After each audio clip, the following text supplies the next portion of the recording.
How's it going, everybody? My name is LuckyBunz. In today's video, we're going to be breaking down all the events for the month of March in Pokemon Go. With that being said, let's jump straight into it.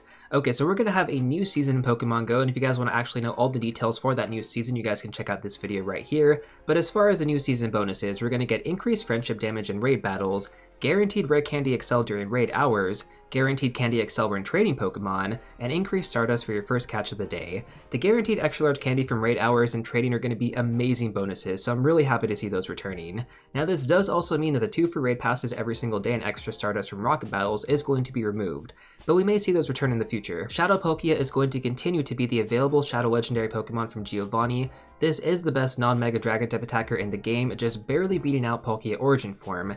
In terms of PvP relevance, it's currently ranked within the top 10 right now for the Open Master League, so definitely a great Pokemon. So assuming that you don't have the Origin version, this could be a great consideration for you if you want to use your Super Rocket Radar. That said, with other options out there like Shadow Salamence, Garchomp, and Dragonite available, I still don't really view this as worthy enough, and I'm going to be stacking my radars for the foreseeable future. If you actually want to know how to stack your Super Rocket Radar, then check out this video on screen right now. It's also going to be linked in the description down below. Now when it comes down to our Shadow Legendary Pokemon available in raid battles over the weekend, we're going to be getting our second rotation of the Shadow Reggie trio, starting over again with Shadow Reggie Ice. In terms of meta relevance for Shadow Reggie Ice, it is currently ranked within the top 200 right now for the Open Ultra League meta, so it's actually a little bit worse than the last time I went over this right now, and that's because of the recent meta changes in PvP. And you're also going to need to have the legacy moveset Thunder, which is going to require an Elite TM at this point.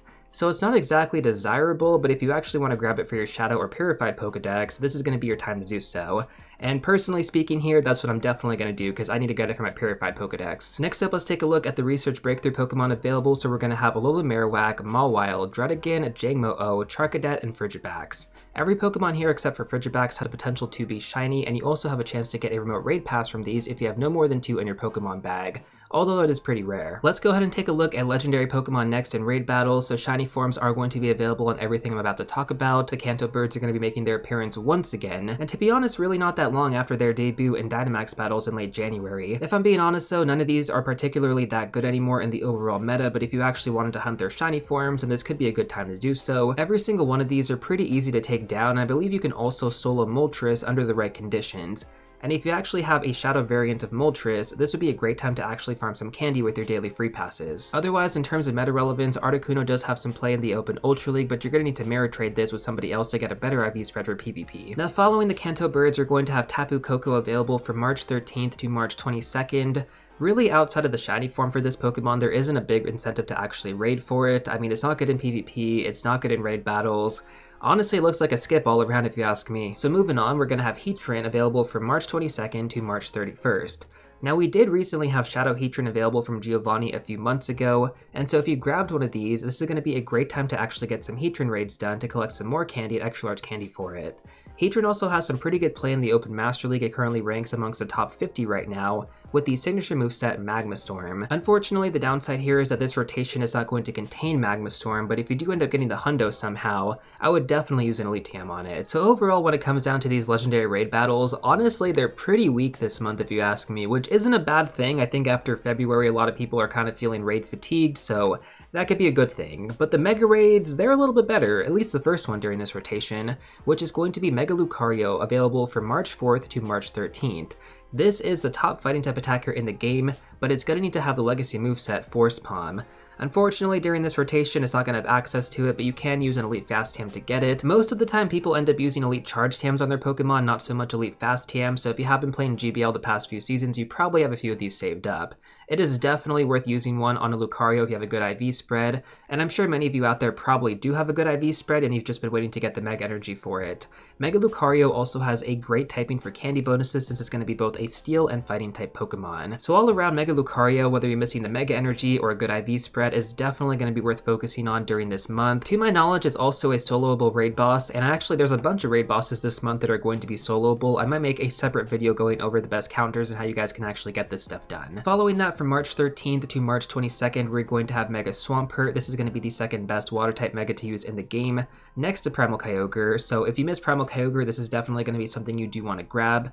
Not only that though, thanks to its dual typing of water and ground, this does make it one of the best Mega Pokemon to have for candy bonuses, and like, I'm not even saying that lightly. This Pokemon is incredible. I have used it many times during events. Like for example, when we had Kyogre and Groudon both available in raid battles, this Pokemon was essentially optimal to use for it. You could use it as an attacker, and then also it hits both Groudon as well as Kyogre. Now if you do want to use Mega Swampert in raid battles, you ideally do want to give it the Elite TM to get Hydro Cannon, which is going to be the legacy moveset. Hydro Cannon is a pretty important moveset for its usability, but you can definitely get away using Surf. And honestly speaking, if you're limited on charge TMs, or sorry, elite charge TMs, then I probably wouldn't use the elite TM on Mega Swampert unless you end up getting the hundo. Either way, make sure to take advantage of Mega Swampert during this rotation, especially because I believe during the same time we're going to have Tapu Koko, and Tapu Koko really isn't going to be that great unless you're going for that shiny. Finally, from March 22nd to March 31st, we're going to have Mega Pinsir, which is going to be the second best bug-type Pokemon to use in the game next to Mega Heracross. If you happen to miss out on Mega Heracross, you definitely want to grab this Pokemon. Mega Pinsir also really hasn't been available that much in Pokemon GO, so there's probably some of you out there who just need to get this for your Mega Pokedex, myself included. Mega Pinsir is also going to take on the dual typing of both Bug as well as Flying, which makes it great for candy bonuses, especially because there's so many events where Flying type Pokemon are featured, so you can definitely utilize both. Now finally, to end off the Mega section, I'm going to go over some general information for any new or returning players watching this. First of all, you only need to evolve these Mega Pokemon once before getting access to their cooldown period moving forward. After that, you can just walk them as your buddy to earn more energy that way. This typically requires about 1 to 2 raids on average for the initial energy, and then you're pretty much good to go.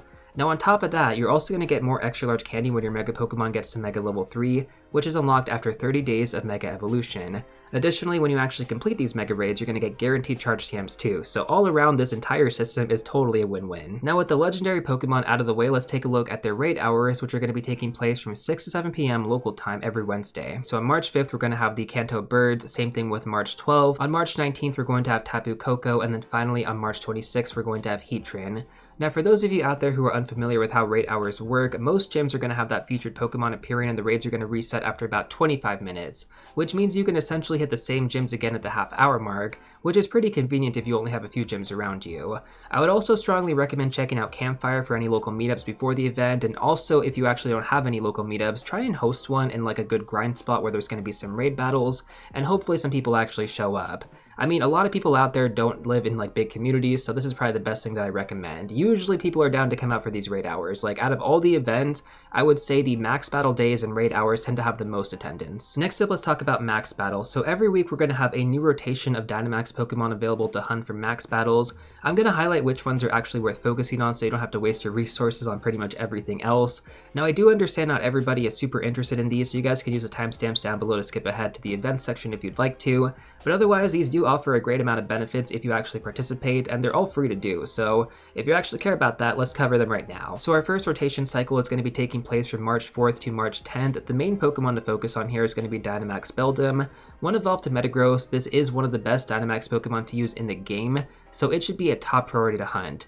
Even if you can't actually get Meteor Mash on it right now, because I mean technically you would have to wait for an event to evolve to get Meteor Mash, or even just use an Elite TM, it's not really that important for max battles, because you ideally just want to focus on the fast move. So, I mean, if you end up getting like a hundo from this, you can definitely give it the Elite TM for Meteor Mash, because you could also use it in Legendary Raids, Master League, or even Rocket Battles, but assuming you're just building a budget variant for these Dynamax raids, just like a Lucky Trade would be enough, and then regardless of the IV spread, you can go ahead and build that. Now when it comes down to Beldum, this is going to be a level 3 max battle, but it can be soloed quite easily with minimal resources. I actually have a full guide for more details you guys can check out. I'm going to leave that link down below. Now outside of that, we're also going to have access to Dynamax Ghastly, Pidove, Darumaka, and Sobble. These Pokemon should not be invested into, in my opinion. They should only be caught and evolved. Do not power them up. The only Pokemon here that I would maybe power up would be Pidove or Darumaka to level 30, and then I would honestly just stop right there. And that should actually give you a decent attacker as a fire type or as a flying type. We don't have that many flying types for Dynamax raids right now, so that could be definitely worth the investment, but don't take it too far. For the next rotation cycle, we're not really going to have anything good. Dynamax Beldum is going to continue to be in rotation until the 17th, and then we're also going to get access to Dynamax Krabby, Drillbur, and Darumaka once again. Now, Drillbur can definitely be a decent Pokemon to actually grab from these because it evolves into Excadrill, and as of right now, we don't really have that many ground-type attackers. I don't even think we have a G-Max ground-type Pokemon just yet. So Dynamax Excadrill can actually be a great Pokemon to invest into. Once again, level 30 is where I would cap that off, and you can upgrade the max moves if you'd like to, but it's totally up to you. For March 17th to March 24th, we're going to have Dynamax Chansey debuting. Now this is going to be one of the best Pokemon to grab, and I totally understand. You're probably thinking, why is Chansey going to be such a good Pokemon to get for max battles? Isn't it like a terrible attacker? Yes, but it's actually going to be a great Pokemon to have for tanking and actually farming up energy with. Because Chansey actually has so much bulk behind it, not to mention its evolved form Blissey has even more bulk behind it, this Pokemon is going to be able to tank a lot of hits. A lot of times right now in max battles, Pokemon faint way too quickly. So essentially the strategy that I'm looking at here is that I'm going to use Blissey as a tank, build up the max energy, and then once I get to the Dynamax phase, I'm going to switch into my really good attacker like a G-Max form of something, and then I'm going to use that to attack, switch back into Blissey, farm up the energy once again, rinse and repeat as many times as needed. Now I could be totally wrong about this, but based on how max battles actually work, Blissey should be a great addition to anybody's max battle team. Whereas in raid battles, this is definitely not going to be the case, but max battles are totally different. Now we're also going to have Dynamax, Machop, Scorbunny, and Phalanx available at the same time. Machop could definitely be worth grabbing just to actually battle down those Chansey, because we don't really have that many fighting types available for max battles right now, so that could definitely be something you guys look into. But even then, I would probably hold off on that because we're supposed to get G-Max Machamp sometime during this season. Now finally, in the last rotation, we're going to continue to have Dynamax Chansey available until the 31st, and then we're also going to get the debut of Dynamax Caterpie. Now I cannot really think of a reason why you should focus on this Pokemon, but it's technically a new Dynamax Pokemon during this rotation, and I guess we don't really have that many bug types. I mean, to my knowledge, we haven't really had any bug types released for max battle, so maybe you might want to get this for that. We do have a Gigantamax Butterfree at some point, which will eventually get released, but I guess as of right now, maybe this is just like a teaser for that. And then outside of that, we have Dynamax Charmander and Dynamax Pidove once again, and that's basically about it. Now we do have max hours taking place every Monday from 6 to 7 p.m. local time. These work a little bit differently than the raid hours that take place on Wednesday. So as far as the available Pokemon go, we're going to have Beldum on March 3rd, Drillbur on March 10th, Chansey on March 17th, Caterpie on March 24th, and then finally Scorbunny on March 31st. The main incentive that I've actually found from these max hours is that if you're struggling to track down like a certain Pokemon because there's like 5 in rotation, this makes it a lot easier to focus on that hunt. Now let's go ahead and take a look at the upcoming events for this month, and we have a lot of events. I think this might be the most packed month in Pokemon Go I've seen in a while, and that's definitely saying something because we've had a lot of packed months recently in Pokemon Go, but this might take the cake. So from March 5th to March 10th, we're going to have the Powerful Potential event. From this event, we're going to get the Cubfu debut, we're going to get the Shiny Charcadet debut, which is a terrible shiny, by the way. The only difference here is the eye color, so, I mean, for anybody who hunted this in Scarlet and Violet, you know how much pain this shiny causes. But yeah, basically this is going to be locked behind eggs, no surprise there. The featured bonus is going to be 1/2 incubator distance. Now if you actually complete the timed research during this event, you're going to get the bonus increase to 1/4 hatch distance, which is going to be even better. And again, like, this is an egg focused event for the most part. Shiny Charcadet is the main Pokemon to really be going after here. Now on top of that though, we are going to see G-Max Venusaur, G-Max Charizard, and G-Max Blastoise returning to max battles.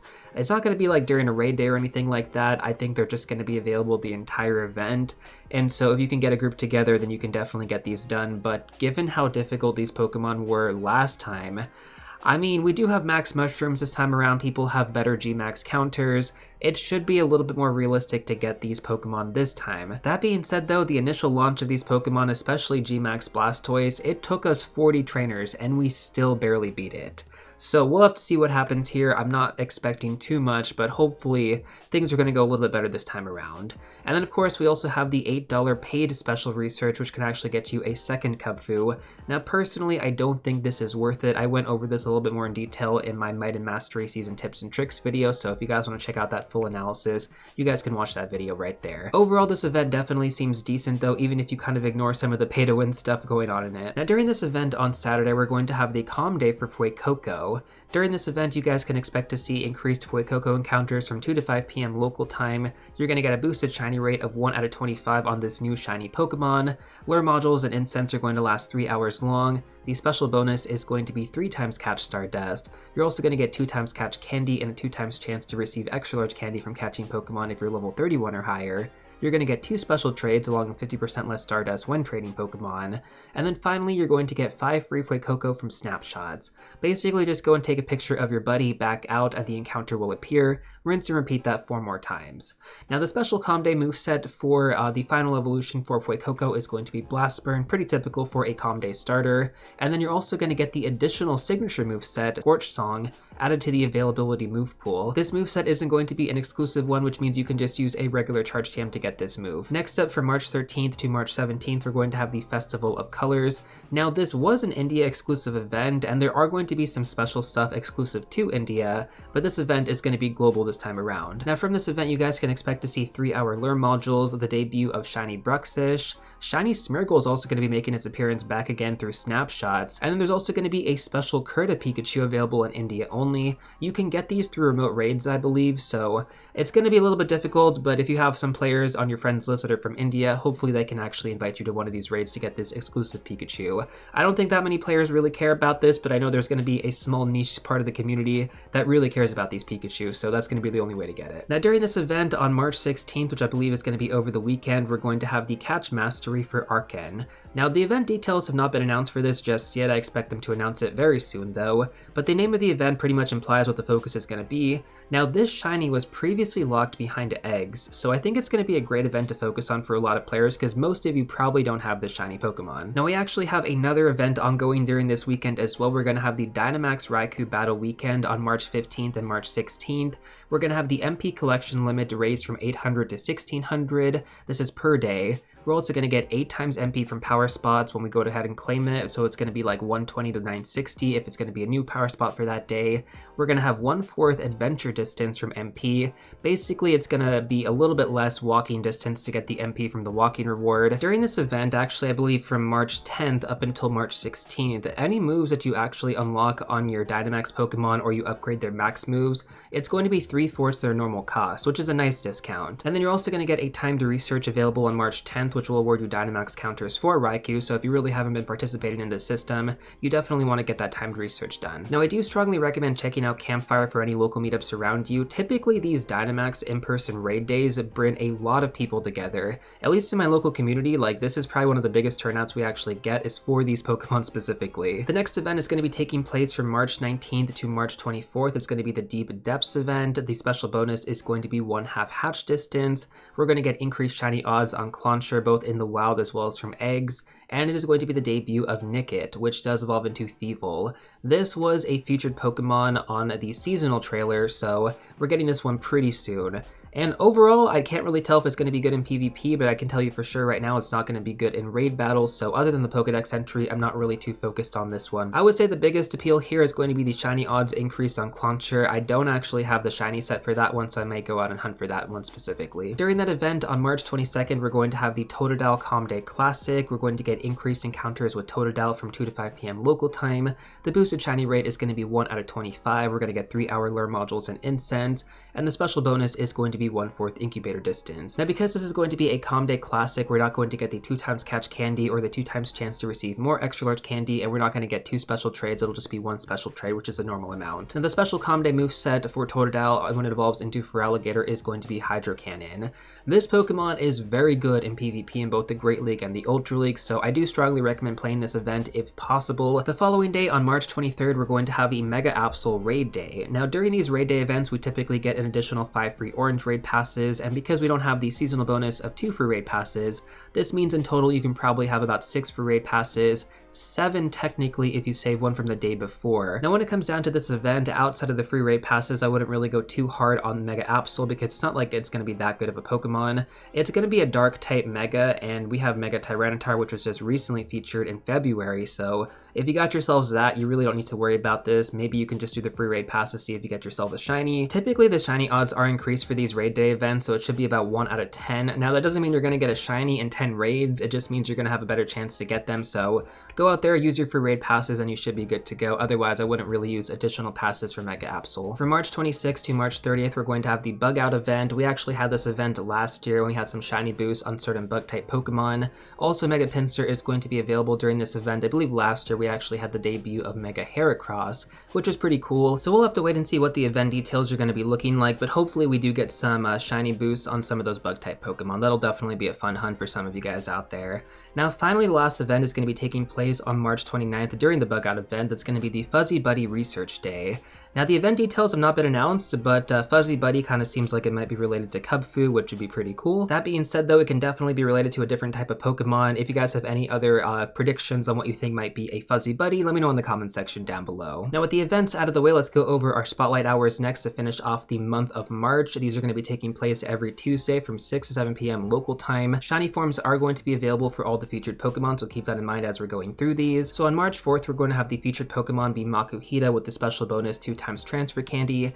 By the time this video is released, it's probably going to be like March 5th. Honestly, I apologize for that. Niantic uploads this information so last minute, and because I'm not one of the sponsored Pokemon GO creators, I have to wait until they upload this stuff to actually start planning and preparing these videos. Now the following spotlight hour you guys can prepare for though, that's going to be on March 11th, which is going to feature the Pokemon Roselia with the special bonus 2x Evolve experience. So if you actually held on to your Shelmet and your Carablast from the Univitor and you traded them, this is going to be a great time to evolve them to really maximize those experience gains. I would gather about 70 evolutions in a search tag per Lucky Egg, and if you can, try and coordinate any friendship level ups during this time as well to really maximize your experience. That being said though, if you are still lacking poison type attackers, catching and evolving high level Roselia can definitely be a great strategy to build some temporary raid attackers.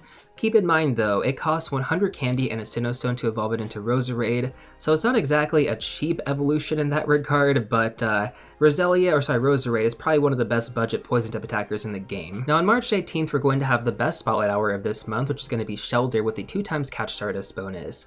This is incredible guys, because Shelder is going to award you with 1000 Stardust per catch, 2000 Stardust with the featured bonus, and if you actually drop a star piece on top of that, 3000 Stardust per catch. So start stocking up on Ultra Balls and Great Balls to get yourself ready for this incredible event. You can easily clear over 500,000 Stardust if you are fast catching and playing in an area with decent spawns. If you're not really sure where to play during events like this, typically malls, college campuses, or even parking lots are going to be great for cluster spawns, so I'd recommend checking those out.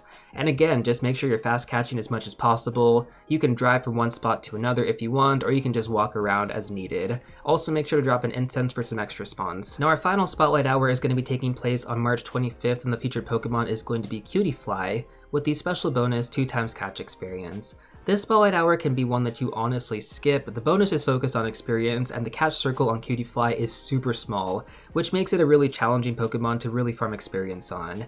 On top of that, it's not meta relevant for anything, so the only reason to really focus on this spotlight hour is if you actually want to get the shiny form. With that being said, that pretty much covers all the events for the month of March. Overall, this month is incredibly stacked with content, and this definitely seems to be an ongoing trend lately in Pokemon GO, so it can be a bit overwhelming. Even though I make content around this game, I've had to start skipping certain events because I just can't focus my whole life around this game. And I'm sure for many of you out there, this is even more applicable, so please remember to take breaks where needed, focus on only the most important things that you're actually interested in.